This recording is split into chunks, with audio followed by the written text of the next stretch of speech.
Welcome, everyone. We will begin the webcast in 1 minute.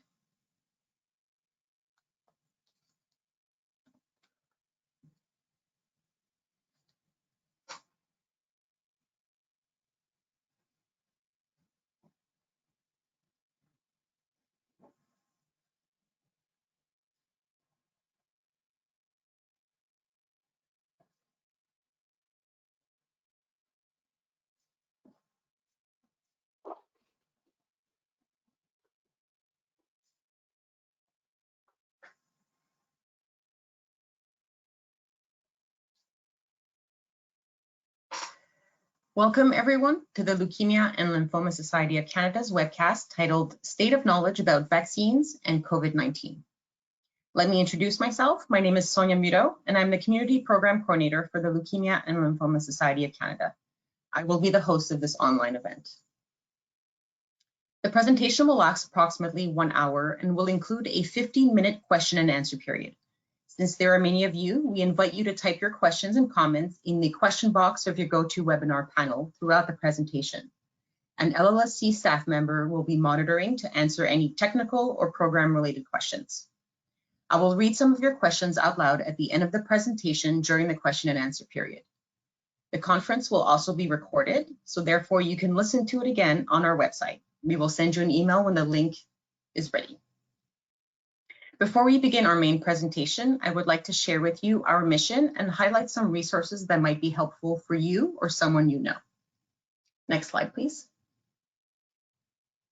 At the LLSC, our mission is to cure blood cancers and improve the quality of life of those touched by a blood cancer and their families. We offer guidance and support every step of the way. Next slide. We know the current situation presents many challenges to those affected by blood cancer and their families. The community services managers can help. They are compassionate connectors that can help those affected by blood cancer cope with anxiety and isolation during these times. Please do not hesitate to contact a community services manager in your area. Next slide. We invite you to visit our COVID-19 Resource Center on our website. It contains information and various tools that may be helpful to you. There you will find the archives of our past webcasts, testimonials and stories, professional advice on dealing with isolation stress, and much more. Next slide. On our website, you will also find a variety of educational resources and support services. You can access free information booklets, fact sheets, educational videos, and webcasts about specific blood cancers, treatments, and practical information. Next slide. Subscribe and listen to our podcast series, The Blood Cancer Experience, to learn more about treatment and research, and to hear stories from people affected by blood cancer. Available on Spotify, Apple Podcasts, and anywhere you enjoy listening to your podcasts. The next slide. Our peer support program is a support service that matches people affected by blood cancer, caregivers, and their families with trained volunteers who have been touched firsthand by blood cancer and share similar experiences. It can be a useful program these days to counter the effects of isolation. Next slide, please. So it is now my pleasure to introduce our speaker today, Habib Haddad. He's a certified pharmacist who graduated from Université de Montréal and is a member of l'Ordre des pharmaciens du Québec. Habib is a co-owner of Gabriel, Torani, and Habib Haddad Pharmacy, which is an independent expert pharmacy that offers specialized services, medications, and treatments to patients and healthcare professionals throughout Quebec. Over to you, Habib. Good afternoon. Thank you for the presentation. First of all, I'd like to pre-apologize because I'm actually stuck working from home today. I'm not at the office. So you might, I'm hoping, I'm crossing my fingers that one of the kids is not going to walk in and ask me a question. If that's the case, then I'll have pre-apologized. Sorry, I seem to be having a small technical issue. Okay, so basically the subject of today's presentation is to talk about the state of the knowledge about the vaccines and COVID-19 as a disease. So The objective of the presentation today is to, first of all, discuss what are the different types of vaccines that are available out there. How were these vaccines developed? What is their measured efficacy? I'd like to also talk and explain to you guys, give you a breakdown of the different mechanisms, how the different COVID-19 vaccines work, who can get a COVID-19 vaccine and who shouldn't, and are COVID-19 vaccines safe for people with blood cancers. So before continuing, I'd like to just inform you guys that even though the information that I'm giving you guys today is based on research that I've done using, fairly big studies and the most recent studies, because a lot is changing and it's changing pretty fast. Whatever I'm presenting you today does not replace your healthcare professional's opinion or your doctor's opinion. So keep in mind that this information could and is changing on an almost daily basis. I did this presentation 2 weeks ago for the LLS as well in French, and things have changed a lot. Even data on certain vaccines, even data on the efficacy of certain vaccines as opposed to, against certain variants, that is changing too. So, and it's normal. This is to be expected. So, in order to get into the gist of the subject, one of the things that is I think interesting to do is to do a brief overview of COVID-19 in general and to talk a little bit about other coronaviruses, because COVID-19, it's important to state here, is the disease. It's not the virus. The virus is SARS-CoV-2. SARS stands for Severe Acute Respiratory Syndrome. It is not the first experience we have with a SARS coronavirus, or even the first experience that we have with the coronavirus. So especially here in Canada, we've had an outbreak of SARS-CoV-1, which was the first SARS that happened in 2002, 2003, and that outbreak happened in and around Toronto. One thing that's interesting to look at in this slide is, and it's underlined in bold, is the difference between viral shedding between the different viruses. So the influenza virus, the SARS-CoV-1, and the SARS-CoV-2. We can see here why the SARS-CoV-2 is such a problematic vaccine, the virus per se, is because the person who has it is contagious a lot earlier than other viruses. So here in this case, almost 12.3 days before the onset of beginning. The onset means the beginning, so 12.3 days before the beginning of symptoms, which is very peculiar in this case. For influenza, it's about a day before the onset or the beginning of symptoms.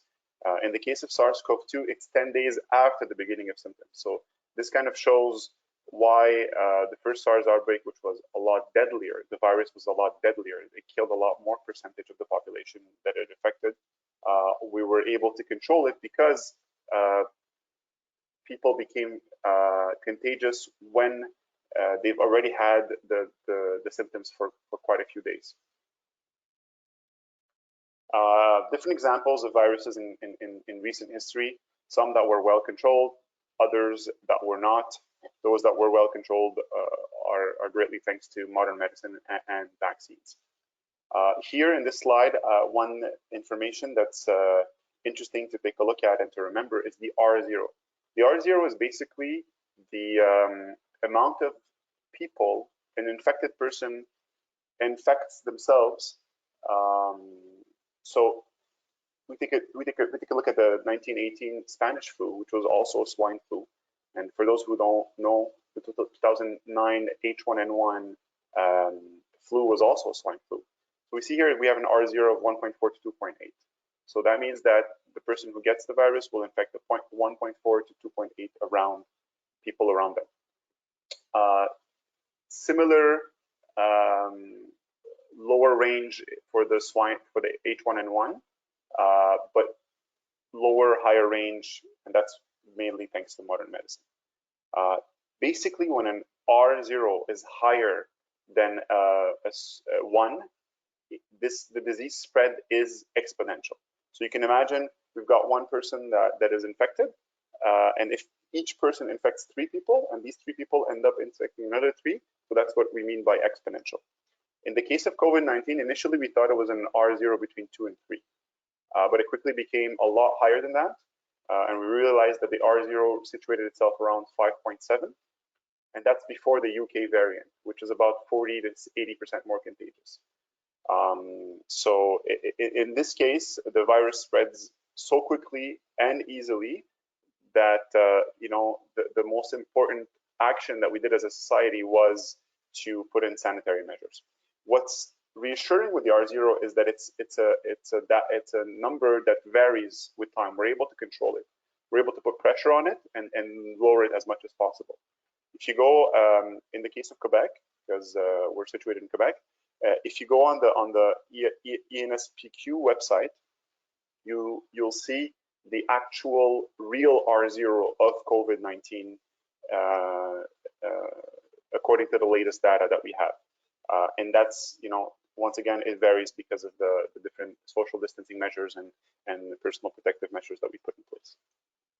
This is a slide that helps visualize the R0.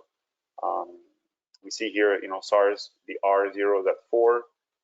We realized later on that it was more around 5 to 6, the natural R0 of the disease. We see here mumps, it's 10, and measles, which is extremely contagious, at 18. When I was preparing this presentation, there were questions that were sent by you guys, by the audience, and by the members of the LLS Society. And what I did in order to make the presentation less heavy and more interesting to follow, I took these questions and I integrated them into the presentation. So it'll make it a lot more easy to follow and easy to understand the concepts that I'm explaining. One of the questions, and I put all the questions in blue, one of the questions I was asked is, if I've already had COVID-19 and I've recovered, do I still need to get the vaccine?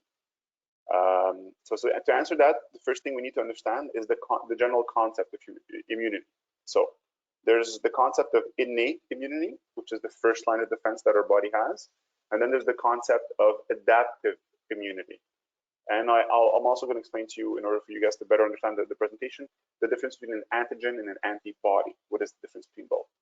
So in the case of innate immunity, it's the first line of defense. One part of this is cellular immunity. So it's basically our own cells that protect us against antigens or pathogens, basically viruses and bacteria. It's our own cells that'll go and kill those pathogens. This level of defense, this first line of defense, can and is often overwhelmed, with different viruses and bacteria. So, and if it is overwhelmed, then there's a second line of defense that is activated, and that's called adaptive immunity. And this adaptive immunity also involves immunological memory, so the immune memory, if you want. This adaptive immunity includes antibodies that target specific pathogens or bacteria and viruses, or parts of bacteria and viruses. This also involves different immune cells, like the T cells and the B cells. So if you take a look at this slide over here, we see, I don't know if you guys can see my, yeah. So the red dot is my mouse. So if we take a look at this slide over here, we see the different parts of this immunity that I was just explaining. And it's important to understand because, and there's also specific application for people who suffer from specific certain types of blood cancers, and you'll understand very quickly. So here we have the pathogen, which looks like this. This is the coronavirus. It's present here, it's present in the cells here, and it's present here. And everything else here is our own cells. And so basically what we have is we've got the pathogen that gets in contact with the first line of defense. And then this pathogen gets eaten up by our first line of defense. And we see here a T cell, T lymphocyte, that's implicated in what's called the immune response. And this T cell takes parts of the virus that is easily recognizable. For example, in this case, the S protein or the spike protein. And this part of the virus is what is presented to the immune system, so that the immune system creates a specific immunity against that part. And the idea here is not to kill our own cells in the process, but to really aim for the enemy cells, if you want. So we see here the T cell differentiates itself into a killer cell. That's important, and that's going to be something that we're going to talk about later about the vaccine development. And we also see the T cell present, this is a T helper cell. The T helper cell is called the CD4. The T killer cell is called the CD8. And this CD4 cell, the helper cell, presents the pathogen, the spike protein in this case, to a B lymphocyte, to a B cell. And this B cell is the one that produces antibodies against the actual spike protein or the virus. What also happens here is the B cells also transform into memory, like that in the future, if we are in contact with the same pathogen or the same virus, we're able to combat it and to destroy it because we have memory cells.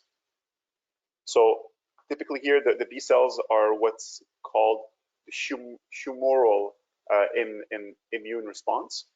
The T cells also are capable, the T killer cells are also capable of producing memory cells. One thing that's important here, and it's interesting, we see that, you know, immunity is not just about antibodies, because the antibodies are only created by the B cells. It's also about killer cells. The killer cell, it's our own T cell that kills our own cells that are already infected by the virus. And this is a very important thing to understand, because one of the ways that a virus spreads is by going inside our cell, using our cell's machinery to reproduce itself. And one way to stop this progression is by killing our own cell before it actually is able to reproduce more virus. So very interesting stuff here.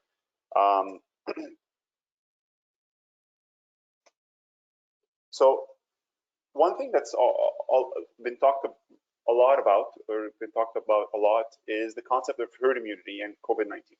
Is herd immunity possible, etc.? Herd immunity is possible. It is something that exists, and it is applicable to a lot of diseases.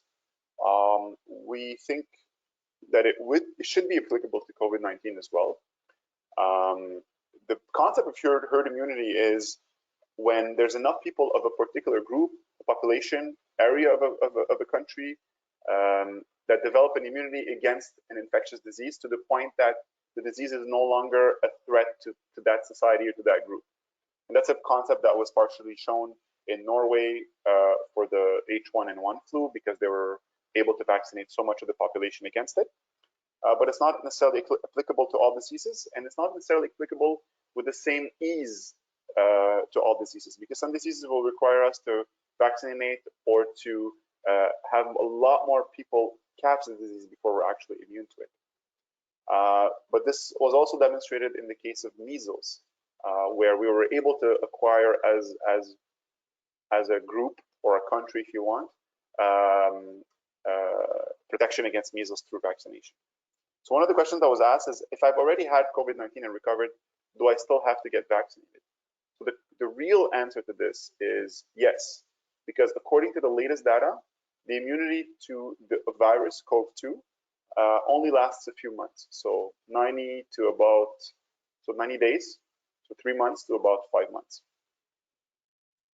So herd immunity in COVID-19, there's different ways, like I just explained, to reach herd immunity. It's either we have enough people contracting the disease, or we're able to vaccinate enough people against the disease. The part or the argument of having enough people catch the disease and having herd immunity is not a valid argument. It doesn't work well in the case of COVID-19, because first of all, lately we've seen a lot of new variants coming up, which we're not necessarily immune to if we've caught the first variant or the initial COVID-19 virus. Also, we know that the natural immunity to COVID-19 is not something that's long-term. It only lasts a few months.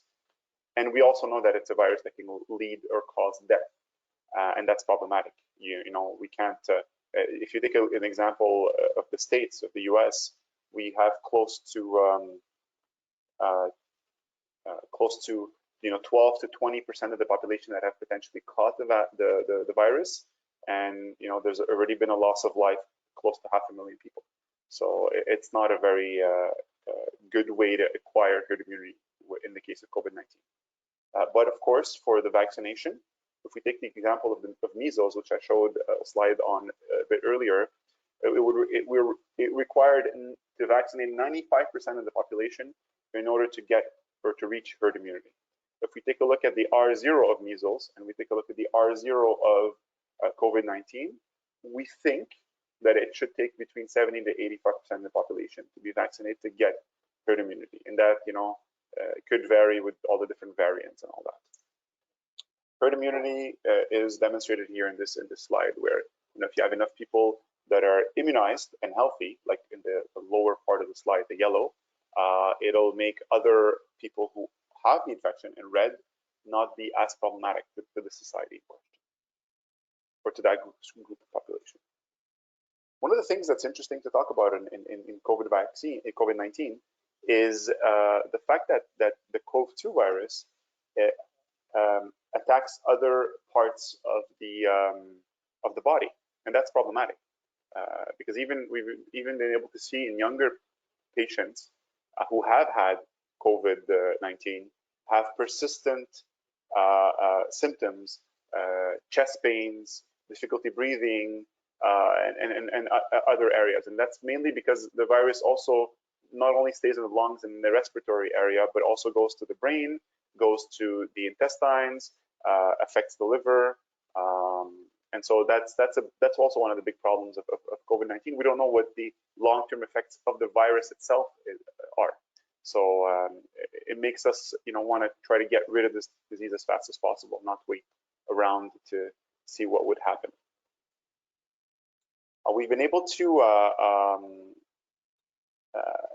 get studies that showed what we, initially thought about the risk of mortality and COVID-19. There are many points here to put an emphasis on. When we look at the increase in mortality as we advance in age, we know that there's the phenomenon of immunosenescence. So basically, as we get older, our immune system is less effective. One of the effects of this syndrome is the fact that we have an increase in immune cells, in cytokines that I've described earlier. This leads to an increase in inflammation. This inflammation is also called inflammaging. So inflammation increases with aging. This is why we sometimes have chronic inflammation in people of a certain age. It's a sort of defense mechanism because the immune system is a little bit less effective. So the body compensates by increasing inflammation, which is why we've seen such a problematic increase in inflammation of patients that have COVID-19 disease and are of a certain age. We know that, for adults over 60, we've got 70% of the hospitalizations happening. This is before the vaccine, of course, because the vaccine is aiming more towards patients of that category. So we're going to see a shift in that, but that's interesting to say. And there are 97% of the deaths that have been counted, patients over 60, and we think that it's because of the inflammaging process. There also seems to be a link between the fact of having the CMV virus, which is another virus, it's a cytomegalovirus, which affects about 80% of the older population, and the consequences of COVID-19. We think there might be a link between those two. We're not 100% sure yet, but basically the idea is maybe the CMV virus causes also chronic inflammation in patients and makes it, and the COVID-19 or the CoV-2 virus makes it worse. One question that was asked is about the vaccine development and approval. Typically, in a normal setting, a vaccine development and approval in Canada happens in the following way. So there's exploratory laboratory findings, and then there's preclinical testing, and then there's phase 1 on a small amount of people, phase 2 studies, and then phase 3 on a larger amount of people, and then after that, there's commercialization. So in the case of a pandemic, things are different. And so here we're able, in the case of the development of the COVID vaccine, we're able to get to phase 3 or even meet the criteria for phase 3 within 6 months, when usually it takes about 2 years. And this is because of many reasons, and I'll explain to you the reasons. A lot of people think, and a lot of you guys in the audience think that it's because corners were cut, but it's not really that happened. First of all, the SARS-CoV-2 virus in question is a virus that resembles a lot another virus, which is the SARS-CoV-1. And so we've already had a lot of studies on the SARS-CoV-1 because, as I explained earlier, it was a virus that caused a lot of deaths and a lot of problems. And as a society and the WHO was very stressed and found it very problematic as a virus, so they wanted to have studies on it. So, scientists, what happened is scientists restarted vaccine projects that they had put on the back burner for SARS-CoV-1. They restarted them for SARS-CoV-2. That's why we're able to develop vaccines so quickly for SARS-CoV-2, basically COVID-19. A lot of the teams that ended up working on the COVID-19 vaccine had already worked on the first SARS and even on other coronavirus vaccines before. Another reason why we were able to develop a vaccine so quickly is because COVID-19 is a curable disease. It's not a disease that's chronic, or it's not a disease that is incurable as a disease. Our immune system is able, in most cases, to destroy the virus to a great cost to the population and to certain categories of the population, but it is able. And also one of the reasons why we're able to develop so quickly is technological approaches that were different, and the fact that there was an enormous amount of money that was injected into this. One of the things when a company is developing a medication or a drug or a vaccine, they don't know if it's going to actually work. And in this case, when the first phase of the study was showing encouraging results, a lot of governments, had previously helped with studies for these vaccines, and a lot of governments actually started buying the vaccines before they were even produced and commercialized in order to encourage the companies to continue studies and to do it faster. And so that sort of hedged the risk or reduced the risk of these companies, and they were able to go a little bit faster. Moderna is one of these companies. They received over $1 billion in grants and researches just for this vaccine, as an example. And obviously, regulation was not lessened, but was adjusted. And so basically, what happened is companies were allowed to conduct, for example, phase 1 and phase 2 studies at the same time. And then when they passed a certain number of criteria, they're allowed to conduct phase 2 and phase 3 studies at the same time. So that reduced a lot the amount of time that it took to develop these vaccines. I'll give you the next slide is actually very interesting. We've got the classic paradigm and the pandemic paradigm, and here it shows you what it entails. Here there's a lot more in the regular paradigm. The studies follow each other, and there's a lot of analysis between them. Here in this case, even the analysis of the results were started by the governmental organizations, by Health Canada, for example, before the results were complete. Of course, they were analyzed after, but it shortened a lot the process. So so that's what this one shows. Concerning the different types of vaccines, there's a specific type of vaccine that are being developed worldwide, and there's a specific type of vaccines that will be available in Canada. Not all the vaccines that are developed worldwide are initially going to be available in Canada as far as Health Canada is concerned. This might change, but for now. So worldwide, there's inactive vaccines, there's live attenuated vaccines, there's vaccine subunits, so basically it's some parts of the virus. There's viral vector vaccines, DNA vaccines, and obviously the well-known mRNA vaccines, so messenger RNA. So here on the slide, we see all the different vaccines being developed by the different countries, from China to Russia. We even have Canada here with Medicago, and so on and so forth. These are the most popular vaccines, but the list is in the hundreds of vaccines worldwide.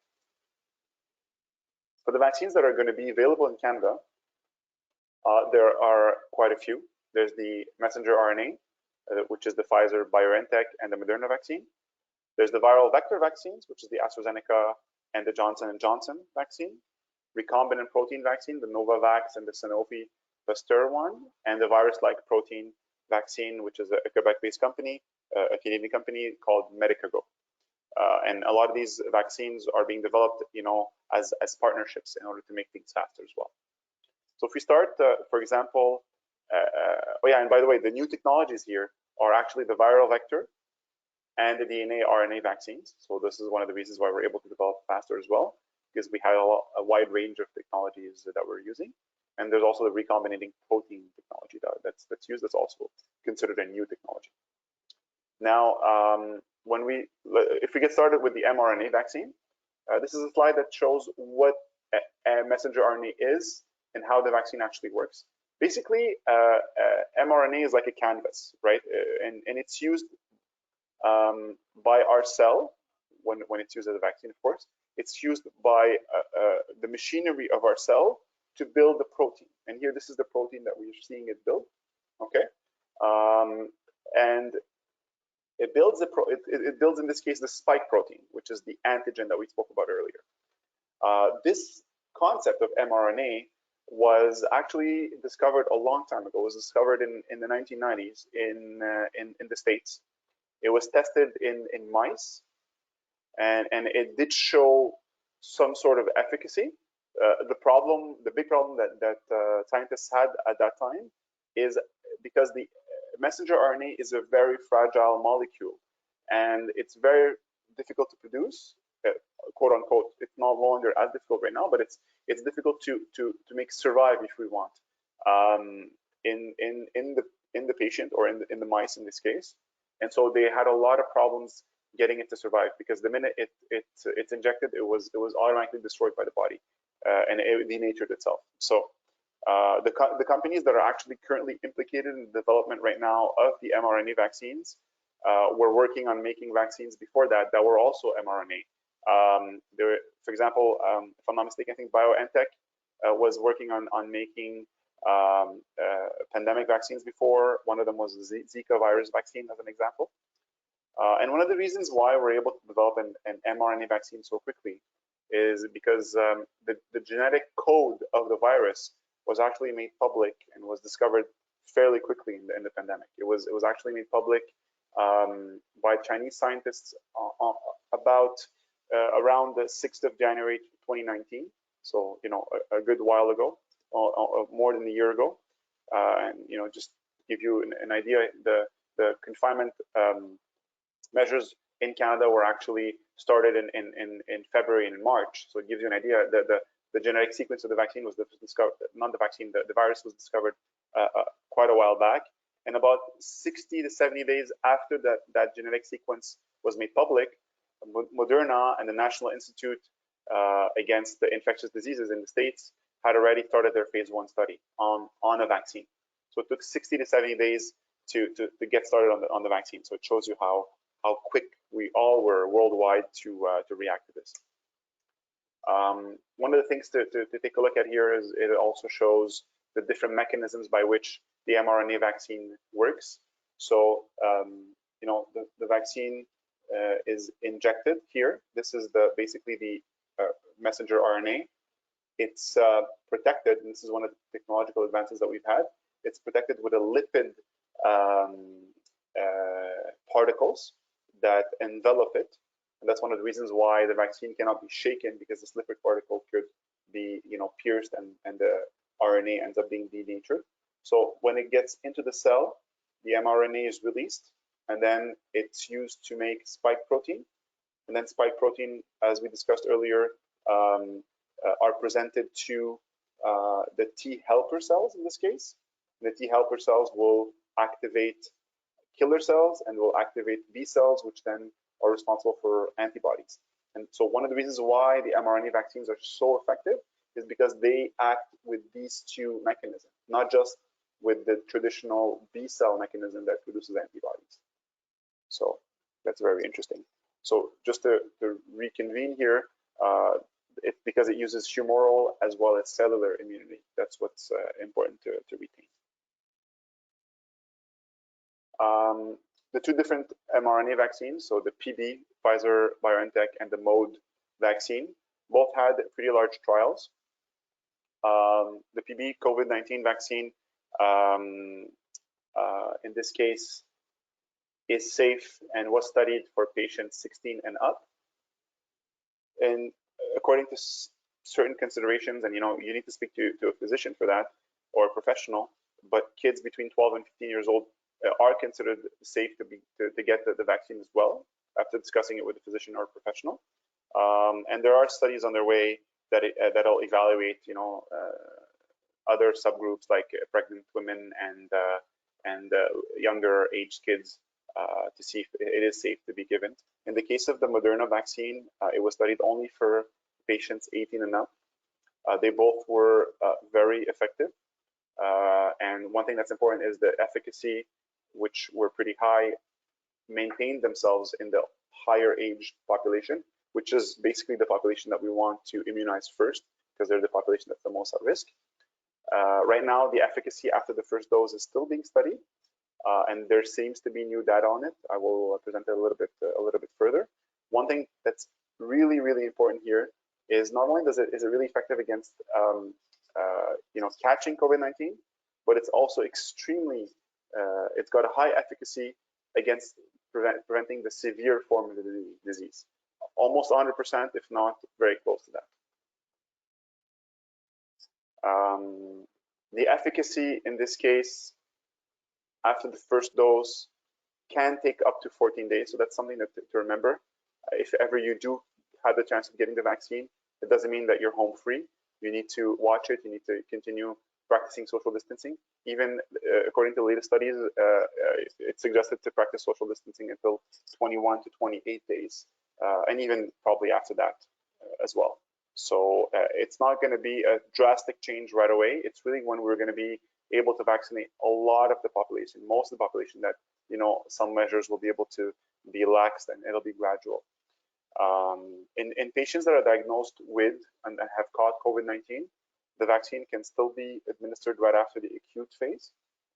Right now, because the amount of vaccines that are available is low, we are not vaccinating, and it's not suggested to get vaccinated if you've caught COVID, and until 90 days after you've caught COVID, which is basically the period at which you're safe and you're immunized against COVID. After that, it's suggested to get the vaccine. So that's one of the ways that we've figured out to be able to better distribute the vaccines to everybody. And like I said earlier, safety during pregnancy is not 100% demonstrated, but in certain pregnant women that are at high risk of catching the disease, it is okay to take it. We don't think that it is dangerous at all, but the only way to be sure is to go through these studies and to have results. But it's something that could be discussed with the family doctor or with the obstetrician if ever you're pregnant or you're planning on getting pregnant. We probably already all know that the Pfizer vaccine is difficult to store. It needs to be stored between -80 and -60, which is considered ultra cold storage. This slide is more for the healthcare workers in the audience, but there's a lot of information here that makes us able to understand why vaccination is happening the way it's happening, etc. So Moderna is a little bit easier to store. They both are sensitive if they're shaken, and they both have a different amount of time. Once they've thawed, they cannot be refrozen or they need to be put in the refrigerator fairly quickly. The Pfizer one is stable for 5 days in the refrigerator, as opposed to the Moderna one for 30 days. So it gives you an idea of how it's sensitive vaccines, but the important part is that they're very effective. The interval to wait is for the Pfizer vaccine between one dose and another that was studied is between 19 to 28 days. The one for the Moderna vaccine is 21 to 28 days. It is suggested to keep social distancing measures after the first dose in place, and to not forget that. There's an alternative interval that was initially suggested for the Moderna vaccine, but it doesn't seem to be possible, or rather to be approved. But one thing that's a bit peculiar is in the studies that Moderna did on their vaccine, the window for the interval for the second dose was between 28 to 42 days. But now they're saying that 28 days is the right interval. And one of the reasons apparently that was put forward why they're suggesting 28 days is because apparently there's less risk in forgetting to take the second dose if we wait 28 days and not longer. But I don't think that the current context where we don't have enough vaccines, I think it should be and it will be okay. And there is data lately that came out that demonstrate that the vaccine is pretty efficacious and it's got a high efficacy even if there's a long period of time between the first and the second dose.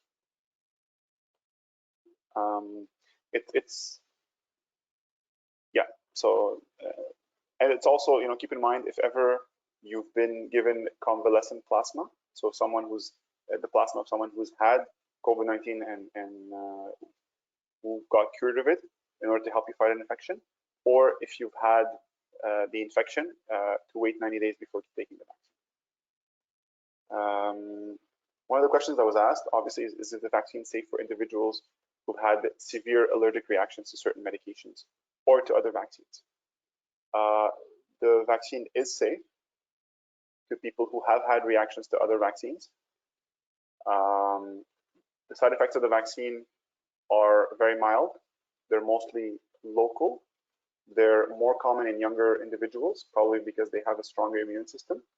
The systemic reactions, the reactions that are a little bit more difficult, like fever, are also more common in younger individuals and are also very rare. And most of them, if not all of them, go away after a few days. Okay, so it's one thing to remember is most reactions are mild to moderate with both vaccines.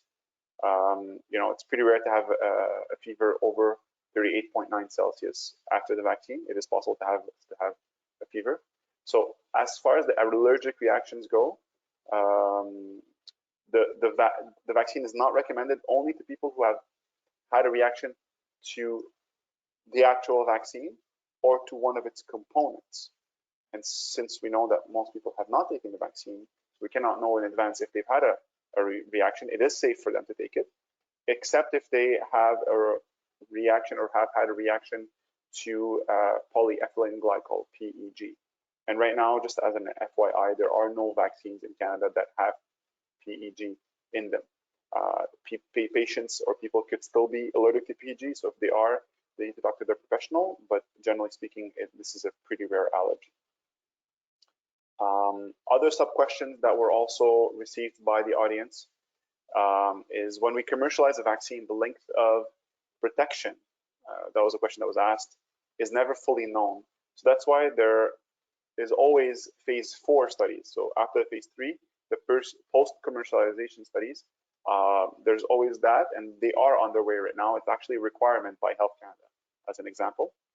I'll take an example of the hepatitis A vaccine, that when it was commercialized initially, it was said that it was effective for 5 years. And then a few years later, it became 10, and then it became 15, and now it's at least effective for 20 years when you've taken the full schedule of the vaccine. So it just shows you that we're going to find out how effective and how long it's effective for the COVID-19 vaccine. But initial data seem to suggest over a year, but we'll see.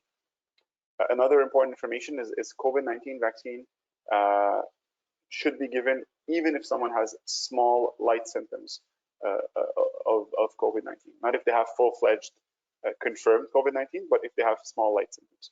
It's counterindicated only, once again, in people who have had allergies to PEG. It's okay to take Tylenol with the vaccine. It's preferable not to take Advil. If you absolutely have to take Advil, it's okay, but it's preferable to go with Tylenol because Tylenol is less of an anti-inflammatory and it's less of an anti-immune reaction. We want the immune reaction, right? So we don't want to block it too much. But obviously, if the person has way too much pain or a lot of fever, it's okay to take Tylenol. In the current context, it's once again suggested, to wait 90 days before getting the vaccine if you've already had an infection. This, by the way, doesn't mean that you can, if you've gotten the infection, that you can kick back and relax your protection or your social distancing measures at all. It's important to keep in mind that the current known and potentially unknown variants that are present often happen when people are often reinfected more than once, right? So it's important to have the best behavior possible. One of the questions I was also asked is there anything people should do to prepare to get the vaccine, like take Tylenol in advance. And no, that's not something that's suggested. Even if you do have a small reaction to the vaccine, try not to take Tylenol. But if you absolutely do, it's okay to take it. And if you have any doubts, don't hesitate to ask your pharmacist or to your healthcare professional. Remember to eat well before you arrive, be well rested and on time for the appointment. And if you are given a card after the vaccine, it's important to take a photo of it and not to lose it, because that's the actual proof of what vaccine you got, at what time, and it can help you, prevent having to take the vaccine more than twice or 3 times if ever it's necessary. So this is information that's important for you to keep. Do we have effectiveness data on vaccines in other countries that have vaccinated much more of their population? Of course, and obviously, there's the case of Israel that's often mentioned. There are other countries also that have had a high level of vaccination as well. But I think the case of Israel or the data from Israel is data that we can actually use a lot more than the other countries. I'm not saying that very quickly. Is Israel administered the most doses per capita in the world. So right now, there's this is information that's not up to date 100%, there's actually over 3.7 million Israelis that have received at least one dose, the first dose of the vaccine. Most, if not all, the patients that were vaccinated have gotten the Pfizer vaccine because of a special entente between Pfizer and Israel, the government of Israel. So that's about 40% of the population. Preliminary data indicates that 1 week after giving the second dose of the Pfizer vaccine, that there's about 0.014% of the vaccinated patients that actually got COVID-19. This demonstrates that the efficacy is a lot higher than 95%. Does that mean that it actually is higher than 95%? Not exactly.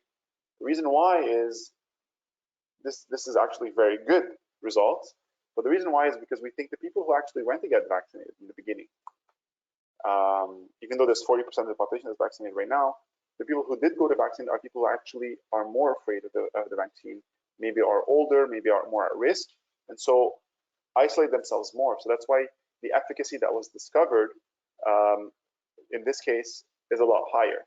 So we cannot necessarily apply it 100%, but what this demonstrates is that it's actually very effective. And on the segment of the population over 60, which is the segment of the population that we want to vaccinate the most in the beginning, there's over 80% of that segment that actually received their full vaccination, their 2 doses. Once again, very little of those patients actually caught COVID. And in that segment, there's been data that demonstrates 56% less infections and 42% less hospitalizations to date. And this is not the latest information. And we have to understand that if we get the vaccine today, it doesn't necessarily mean that tomorrow we're no longer, at risk. It's going to take up to 28 days.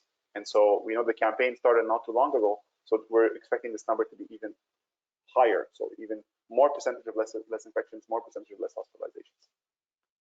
The data on its way in the next 2 weeks on the effectiveness of the vaccine with the younger population. There's even pregnant women, a lot of pregnant women that got it, and people with pre-existing conditions. It's coming. So this is a very interesting information that we're going to be using worldwide. So there's right now unpublished and unverified data. So that's important to mention. That seems to show that the vaccinated people seem to transmit the virus less than the unvaccinated, which is great news. With all of this, the country has been easing some restriction measures. So we'll see how that goes. But despite this, they still have a very high infection rate. And this could be explained by the fact that the younger population is hesitating to take the vaccine, which in this case demonstrates that, it's very important that we vaccinate 70, 80% of the population to really get to a level that, herd immunity is going to be effective. Do we have effective data on vaccines in other countries that are vaccinating much more of the population? Once again, in this case, it's very interesting because there's been a lot of debate, especially in Quebec, but also in Canada, about taking 1 dose of the Pfizer vaccine as opposed to giving the 2 doses because of a lack of availability. And this, the preliminary data that's coming out of Israel right now is very reassuring towards the fact that taking 1 dose is actually pretty effective. the efficacy of one dose between day 1 and day 12 is pretty high, as demonstrated, but even higher between day 13 and day 24. And so what we're thinking is after day 28, it's actually even going to be higher than that. This doesn't mean that it's not suggested to take the second dose at all. It's still something that is recommended, but from what this data demonstrates, that it looks like it's safe. Another study that was done in a university in Britain is showing that there's efficacy of 90% at day 21 after the first dose, which is pretty good as an efficacy rate. We're still missing long-term data to see, is taking one dose going to be less effective after 42 days? That we're not sure, but it looks like it shouldn't be, but it remains to be seen. But this indicates that, in the context of low availability of the doses, giving one dose to more people seems like a sensible decision that was taken by public health or by certain public health of certain provinces. Do we have effectiveness data on vaccines in other countries that have vaccinated much more of the population? The United Arab Emirates is an example that we cannot necessarily take, because first of all, a lot of their vaccines were given were the Chinese vaccines, which we were not going to have access to, and also because the population of UAE is very, very different. It's a very young population, mostly expatriates, not originally from that country. So, and they're mostly very young and healthy. So, is there any information on immunosuppressed patients and whether it's safe for them to get a COVID-19 vaccine? Like, for example, those who have finished cancer treatments or received a stem cell transplant, for example.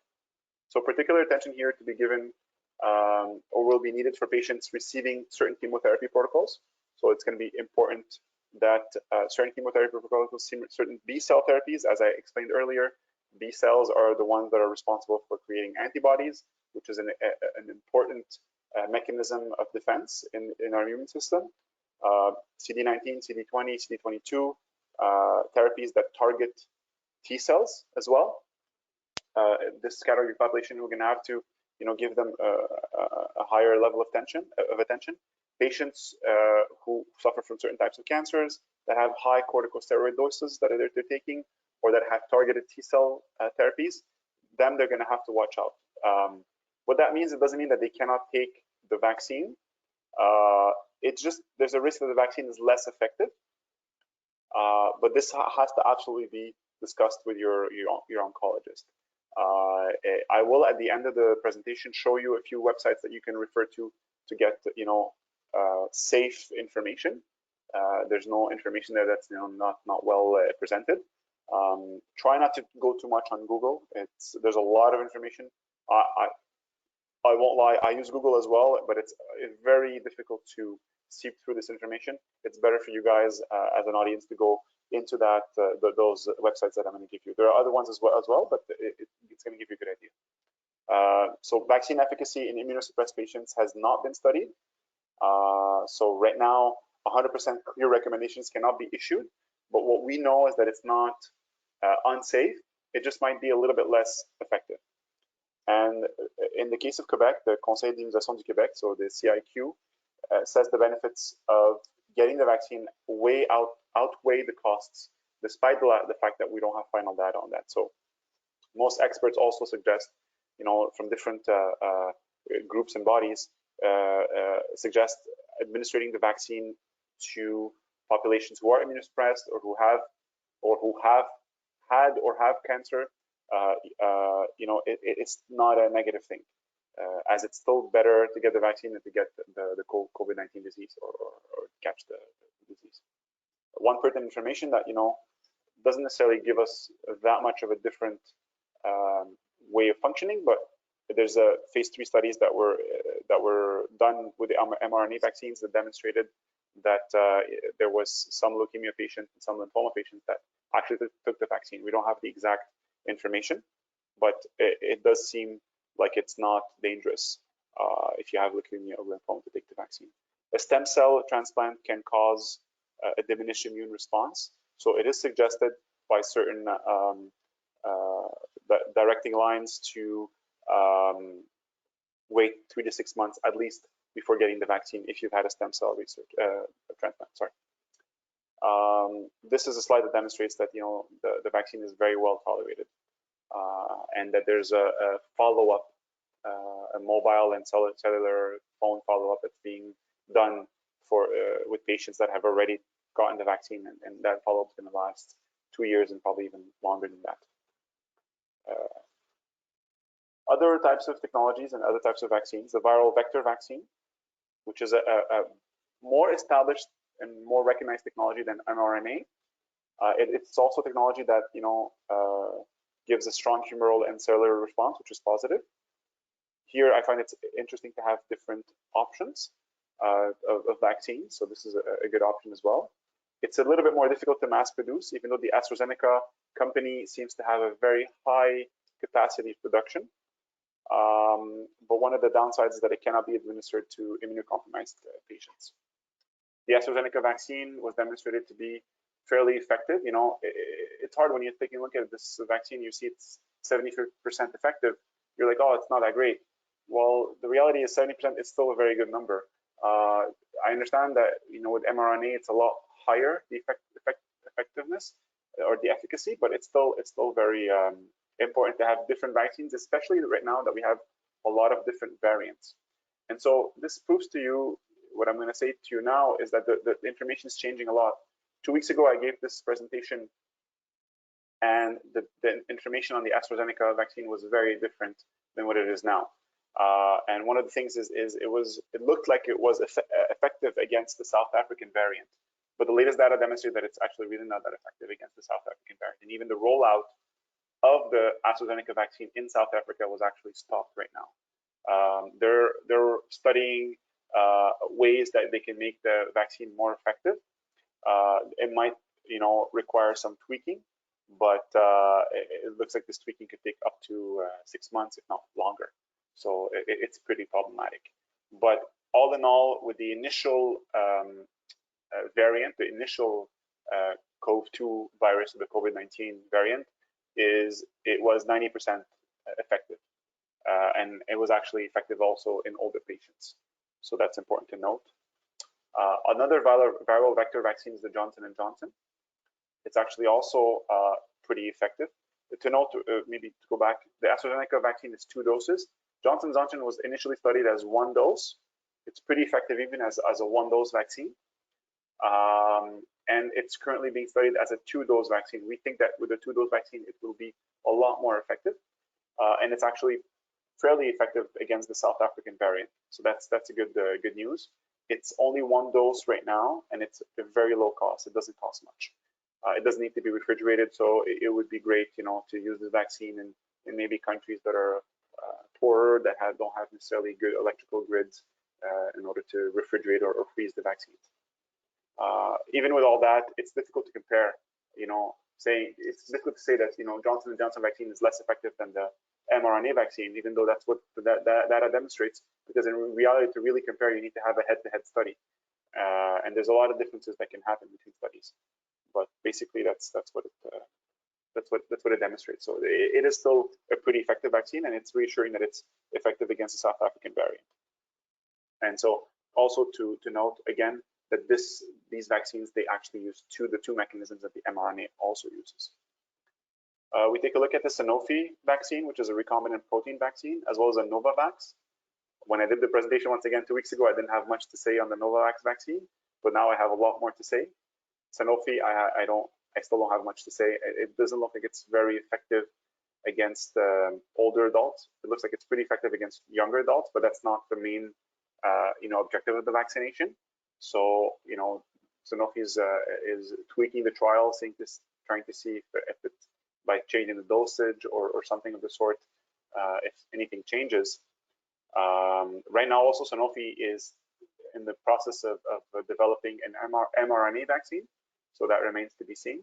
And they're actually starting to manufacture mRNA vaccines for Pfizer. So this really shows that it's really a global effort, even across company lines, which is pretty surprising. When it comes to the Novavax vaccine, it's pretty effective as well, 95% against the original SARS-CoV-2, 85% against the UK variant. That's why Great Britain has actually passed a pretty big order of Novavax vaccines. And it's also pretty effective against the South African variant. And right now, they're actually, as a company, studying to make a vaccine specifically against the South African variant. So that's interesting.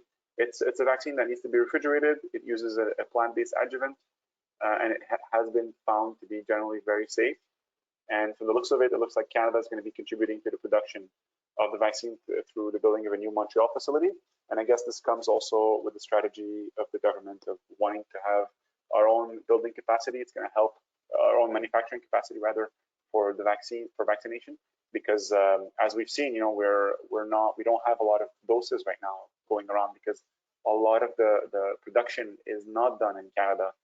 Actually, none of the production is done in Canada, and a lot of the countries that are producing are, you know, using those for themselves first before exporting them, which, you know, could be argued that it shouldn't happen, but I mean, it's also understandable. This new Montreal facility looks like it's going to be having a capacity to produce a lot of vaccines, but it's going to take some time to put in place. Maybe some estimates demonstrate that it might take until maybe next year, but that's interesting still. Another vaccine that's going to be developed and also that's being studied in Canada, rather, is the Medicago vaccine, which is a virus-like particle. We don't have a lot of information, but the phase 3 trial should begin by end of 2020, so it's actually already begun, and it will have over 30,000 participants. One of the questions that was asked is, what's the procedure to get the vaccine, and is there a waiting list? So first of all, there is no waiting list. The list that I put in the slide is a prioritization list. There's two criteria that were used, two main criteria that were used in order to put forward this prioritization list. Is first of all, their objective was, public health's objective was to prevent the disease for the most vulnerable parts of the population, and also to prevent the disease for people that are most susceptible to propagate the disease, for example, healthcare workers. So those were the two general criteria that were used, and this is the type of priority levels that were, you know, put forward. It's to be noted that, you know, this level of priority could change, and it could change from province to province. And as promised earlier, these are the websites that I suggest could be used for, you know, keeping up-to-date information on the vaccines. I apologize, some of them are in French only, but you have a possibility of getting English versions as well. So, in conclusion, how do I think all of this is going to turn out?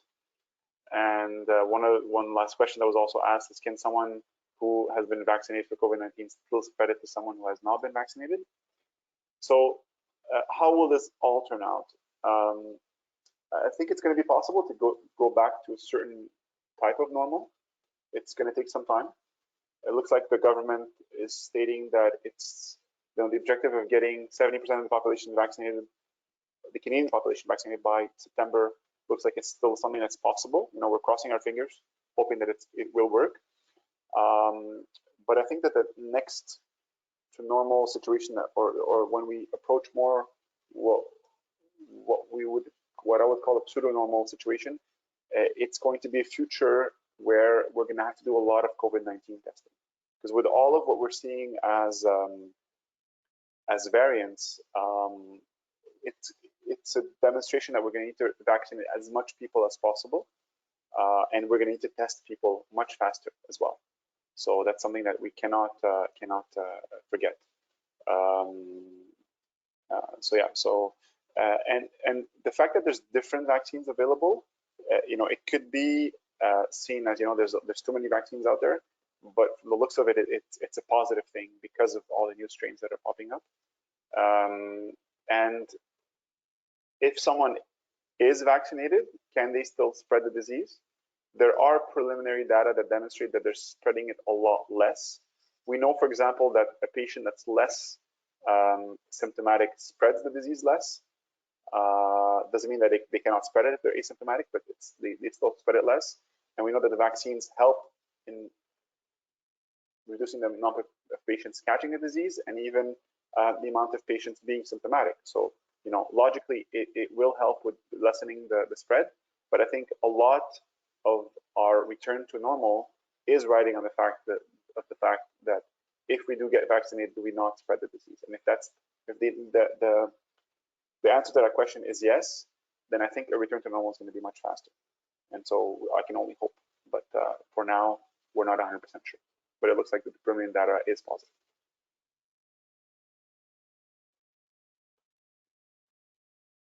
Thank you guys for listening. And I don't know if you would like to conclude. Yeah. Thank you so much. Thank you for taking the time today. I know this is not an easy subject, and we appreciate all the efforts that you have put into bringing this conference to us. So thank you very much. Thank you. We have received an enormous amount of questions, and I'm going to tackle a really big number of them just by asking you one question. So we've had a lot of questions related to the vaccine and specific types of blood cancers. So my understanding is that your recommendation is to talk to their own doctors to make a decision to get the vaccine or not. So can you comment on that?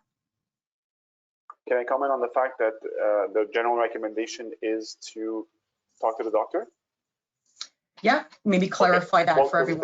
The reason why the general recommendation is to talk to the doctor, and I've mentioned it many times during the presentation, is just the fact that I gave just as an example, I gave the presentation 2 weeks ago and the presentation today, the data has changed drastically. So you can imagine until we get to the level or to the priority list of these patients that have blood cancers, because it's not because you do have a blood cancer that you're higher on the list. I don't know if I can maybe go back to the priority list, but the priority list here is long-term care, healthcare workers, people in private senior homes. So patients who are older, who have what we call the concept of a less effective immune system, are more at risk even than patients who have chronic diseases or certain types of cancer.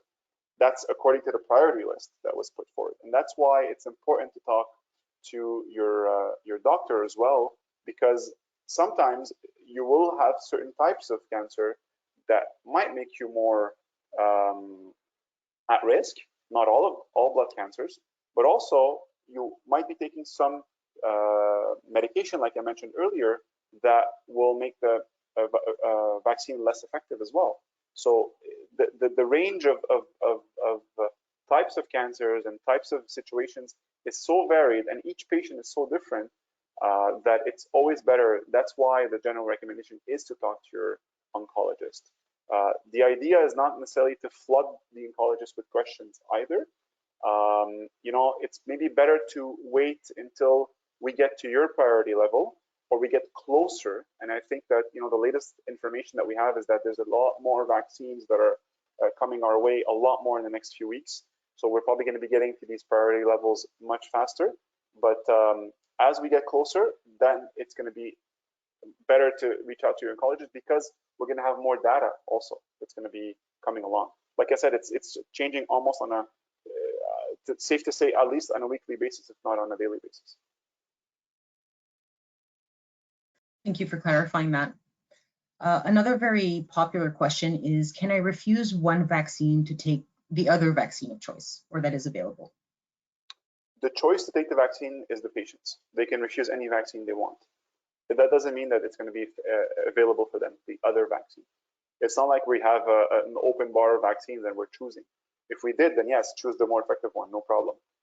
There have been some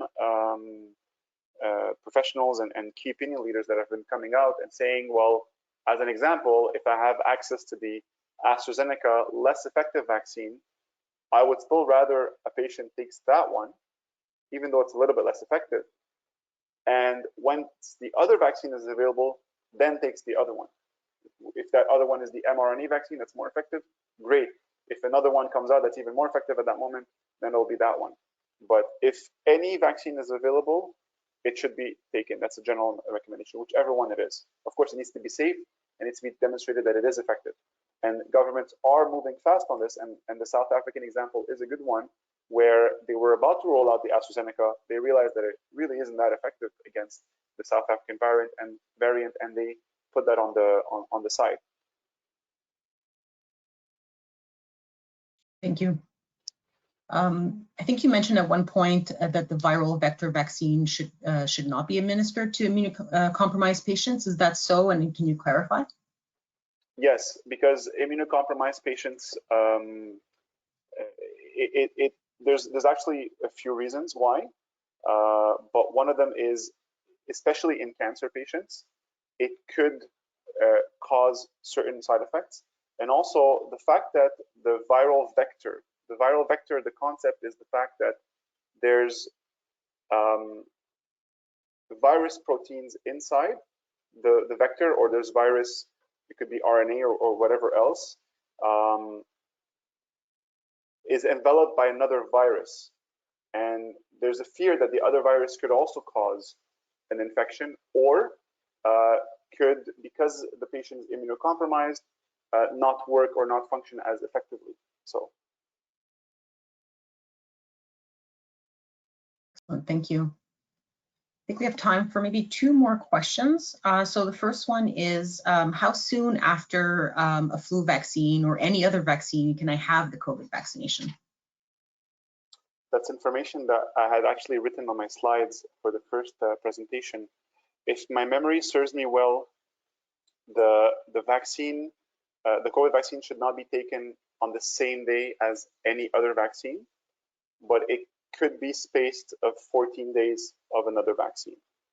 In the case that you've had a flu vaccine yesterday, for example, and you're at high risk of getting COVID, or you're in a situation that there's a lot of cases, you could still get the vaccine the day after. So that's how the studies were made, but that doesn't necessarily mean that in the future that there won't be information that demonstrates that it could be taken the same day. But right now, flu is not really an issue in Quebec and in Canada. So there's not going to be a lot of questions on it. Maybe next year, there's going to be more information by then, and we'll have more data. But generally speaking, as long as it's not given the same day, we're safe. Thank you. I have one last question here. So should I be volunteering to have blood tests as follow-up to the efficiency of my vaccine? I'm not aware that there's a demand for that, but if there is, and you were chosen as being a subset of population that's important to follow up on, I think it's a very personal question, but I would answer yes. In the global effort, it's not necessarily a negative thing to do. Definitely, especially if you are a patient who has suffered blood cancer or has an active blood cancer, it would be very interesting and very helpful that you do. Of course, talk about it with your doctor as well, but I'm guessing here that it would be your doctor so proposing it to you. Absolutely. So thank you very much. So in light of the time, that will be the last question that we have asked. So if you don't mind actually moving back to the slides, maybe towards the end after the question slide. Just have a few little reminders for everyone. This one? After this one, yeah, there you go.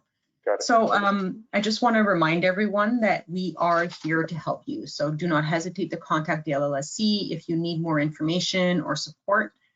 You can reach us by email at canadainfo@lls.org or by calling toll free at 1-833-222-4884. I'm sorry, I think the slides have disappeared. Yep, that's fine. Yeah. No worries. Thank you. I also would like to remind everyone to take a look at our website regularly to either watch all the past webcasts or for the dates of any of our upcoming webcasts that might be of interest to you. And one last little reminder is I want to let everyone know that a short survey will be sent to all of our participants after the webcast. We would greatly appreciate you taking a moment to fill it in, as it really helps us to offer you the most valuable information in the near future. So once again, thank you so much, Habib, for joining us today, for putting in so much research and time into this webcast. We really appreciate it. It's a pleasure. And if you have a lot of questions that come up, that you see there's a lot of volume of a specific question, let me know. It'll be my pleasure to answer. That'd be great. Thank you so much. So we will be reviewing all those questions and doing our best to answer everyone as quickly as possible after the webcast. So once again, thank you all for joining us. Have a wonderful day, everyone, and stay safe. Thank you.